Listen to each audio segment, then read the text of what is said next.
प्रदोष व्रत जो भगवान महादेव, भगवान आशुतोष को बड़ा ही प्रिय है। इस व्रत को करने से सारे भक्तों की सभी मनोकामनाएं पूरी होती है। इस व्रत को करने से भगवान शिव बहुत जल्दी प्रसन्न हो जाते हैं।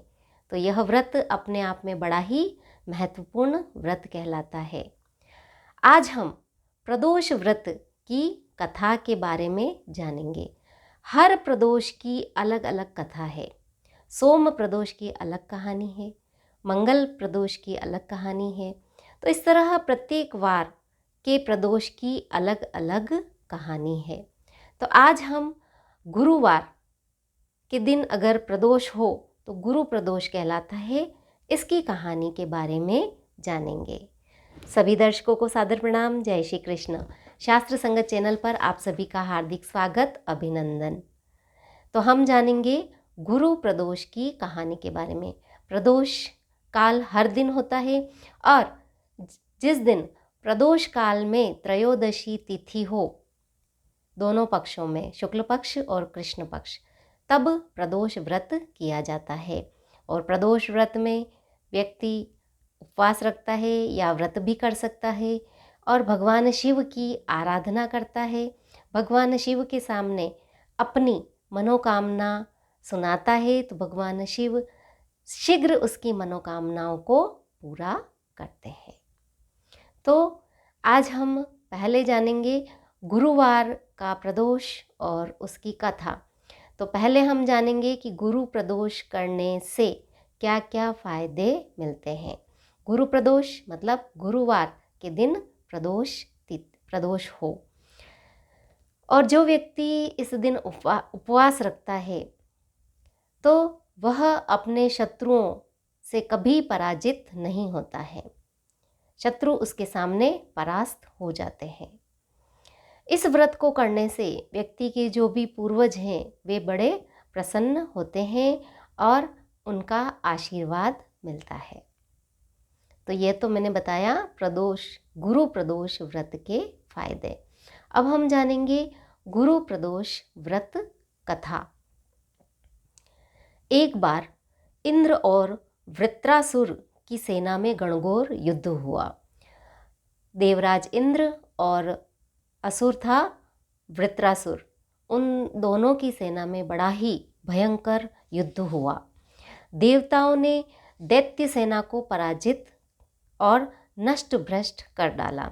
देवताओं ने वृत्रासुर की जो भी सेनाएं थी उनको पराजित कर दिया। यह देख वृत्रासुर अत्यंत क्रोधित हो स्वयं युद्ध को उद्यत हुआ। अब अपनी सेना को हारा हुआ देखकर असुर वृत्रासुर है वह स्वयं युद्ध के लिए तत्पर हो गया। मायावी असुर ने आसुरी माया से भयंकर विकराल रूप धारण किया। वृत्रासुर ने अपनी माया से, आसुरी माया से भयंकर और विकराल रूप धारण कर लिया। बड़ा ही डरावना और विशाल रूप धारण कर लिया। उसके स्वरूप को देख इंद्रादिक सभी देवता भयभीत हो गुरुदेव बृहस्पति की शरण में पहुँचे। उस वृत्रासुर की जो काया थी, उसका स्वरूप था, उसे देखकर इंद्र और अन्य सभी देवता गुरुदेव बृहस्पति के पास गए। बृहस्पति महाराज बोले, पहले मैं तुम्हें वृत्रासुर का वास्तविक परिचय दे दूं। वृत्रासुर बड़ा तपस्वी और कर्मनिष्ठ है। उसने गंधमादन पर्वत पर घोर तपस्या कर शिव जी को प्रसन्न किया है। बड़ा ही कर्मनिष्ठ है यह असुर और तपस्वी भी है। और इसने गंधमादन नामक पर्वत पर भगवान शिव की आराधना की है, तपस्या की है और भगवान शिव उससे प्रसन्न हुए। पूर्व समय में, इससे पहले के समय में यह जो राक्षस था यह चित्ररथ नाम का राजा था। एक बार वह अपने विमान से कैलाश पर्वत चला गया। वहाँ शिव जी के वाम अंग में माता पार्वती को विराजमान देख वह उपहास पूर्वक बोला, हे प्रभु, मोह माया में फंसे होने के कारण हम स्त्रियों के वशीभूत रहते हैं। मतलब वहाँ हंसी की उस राजा ने।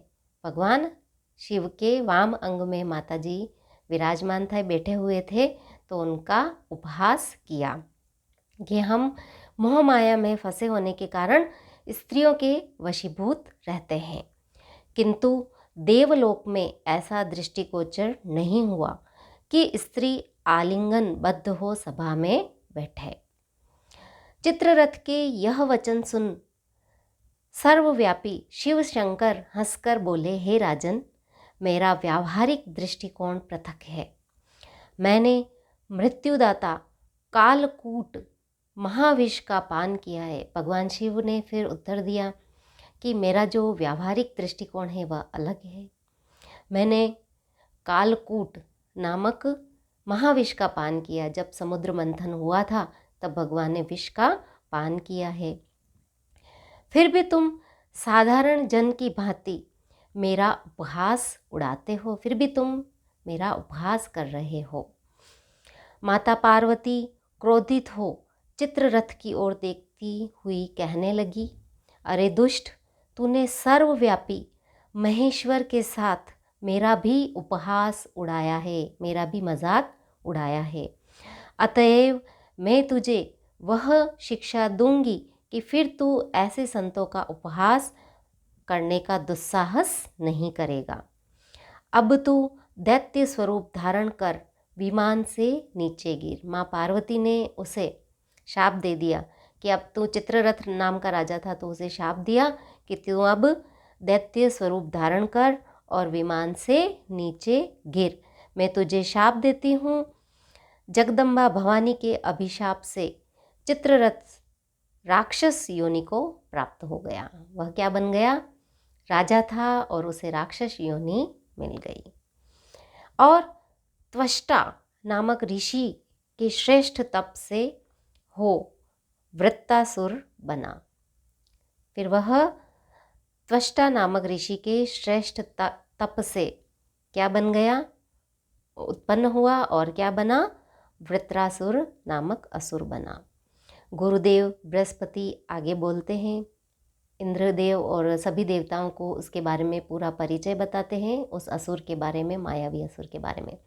फिर बृहस्पति देव आगे कहते हैं कि वृत्रासुर बाल्यकाल से ही शिव भक्त रहा है। अतः हे इंद्र, तुम बृहस्पति प्रदोष व्रत कर शंकर भगवान को प्रसन्न करो। गुरुदेव बृहस्पति कहते हैं कि हे इंद्रदेव, तुम बृहस्पति प्रदोष व्रत कर भगवान शंकर को प्रसन्न करो। मतलब गुरु प्रदोष, गुरुवार के दिन प्रदोष हो, उस दिन व्रत करो और भगवान शिव को प्रसन्न करो। देवराज ने गुरुदेव की आज्ञा का पालन कर बृहस्पति प्रदोष का व्रत किया। फिर देवराज इंद्र ने गुरु प्रदोष का व्रत किया। गुरु प्रदोष व्रत के प्रताप से इंद्र ने शीघ्र ही वृत्रासुर पर विजय प्राप्त कर ली और देवलोक में शांति छा गई। इस तरह उस असुर को देवराज इंद्र ने गुरु प्रदोष का व्रत कर और उस असुर को हरा दिया। भगवान शिव प्रसन्न हुए और वह असुर है वह इंद्रदेव से पराजित हुआ। तो यह मैंने कथा सुनाई गुरु प्रदोष व्रत की। दर्शकों, वीडियो पसंद आया हो तो लाइक कीजिए, शेयर कीजिए। चैनल को अगर आपने अभी तक सब्सक्राइब नहीं किया है तो कर लीजिए। चैनल पर बने रहिए ताकि आने वाले समय में मैं जो भी जानकारी दूं वे आप तक पहुंच सके। धन्यवाद। जय श्री कृष्ण।